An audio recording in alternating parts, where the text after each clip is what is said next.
ಅರಿಯದೇ ಇರುವ ಜನರ ಚಿಂತೆಯನ್ನು ನೀನು ಬಿಟ್ಟು ಬಿಡು.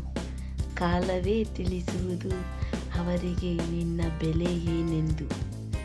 ಯಾರಿಗಾಗಿಯೂ ನೀ ಕೊರಗಬೇಡ, ಯಾರಿಗಾಗಿಯೂ ನೀ ಮರುಗಬೇಡ. ಏಕೆಂದರೆ ಈ ಜಗತ್ತಿನಲ್ಲಿ ಬೇರೆಯವರ ನೋವನ್ನು ಕಂಡು ನಗುವವರೇ ಹೆಚ್ಚು. ಯಾರೂ ಬರುವುದಿಲ್ಲ ನಿನ್ನ ಕಣ್ಣೀರ ಒರೆಸಲು. ಏಕೆಂದರೆ ಎಲ್ಲರೂ ಇಲ್ಲಿ ಬದುಕುತ್ತಿರುವುದು ಅವರವರ ಸ್ವಾರ್ಥದ ಬದುಕು. ನಿನಗಾಗಿ ನೀ ಬದುಕು, ನಿನಗಾಗಿ ನೀನಿರು. ನೀನಿಲ್ಲಿ ಕಣ್ಣೀರ ಮೊರೆ ಇಡು ದೇವರಲ್ಲಿ. ಏಕೆಂದರೆ ಸೂತ್ರಧಾರಿ ಅವನು, ಪಾತ್ರಧಾರಿಗಳು ನಾವಿಲ್ಲಿ. ಎಲ್ಲ ನಮ್ಮವರು ಎನ್ನುವುದು ಭ್ರಮೆ, ನಾನು ನಂದು ಅನ್ನುವುದು ಸ್ವಾರ್ಥ.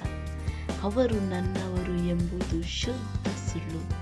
ನಿನಗಾಗಿ ನೀನು ಎಂಬುದಷ್ಟೇ ಸತ್ಯ. ಯಾರೋ ಬರ್ತಾರೆ ನಮ್ಮನ್ನು ಕಾಪಾಡ್ತಾರೆ ಎಂದು ಕಾಯಬೇಡ. ಇದು ಸ್ವಾರ್ಥ ಪ್ರಪಂಚ. ಇಲ್ಲಿ ಯಾರಿಗೆ ಯಾರೂ ಆಗಲ್ಲ. ಬೆಲ್ಲ ಇರೋ ಕಡೆನೇ ನೊಣ ಬರೋದು, ದುಡ್ಡಿರೋರು ಹತ್ತಿರಾನೇ ಜನ ಹೋಗೋದು. ಅದಕ್ಕೆ ಹೇಳೋದು, ದುಡ್ಡಿರಬೇಕು ಇಲ್ಲ ದುಡಿತಾ ಇರಬೇಕು ಅಂತ. ಸ್ವಾರ್ಥ ಇಲ್ಲದೆ ಯಾರ ಸಂಬಂಧನೂ ಬೆಳೆಸಲ್ಲ.